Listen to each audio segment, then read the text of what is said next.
quick way to add a large number of revisions to sheets, particularly if you just want to up-rev the sheets without necessarily clouding things, is to come into the revisions, make your additional revision. It's going to be revision 5 in this case. We can just draw a new revision cloud and just draw a small one just over here near the revision sequence that it's on.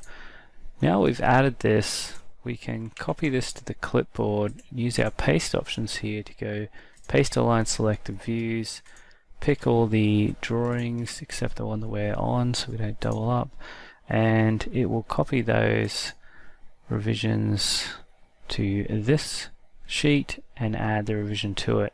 Now to simply get rid of that so it doesn't show up, we can go back into our revisions, change that cloud tag to none, and we've got our revision added.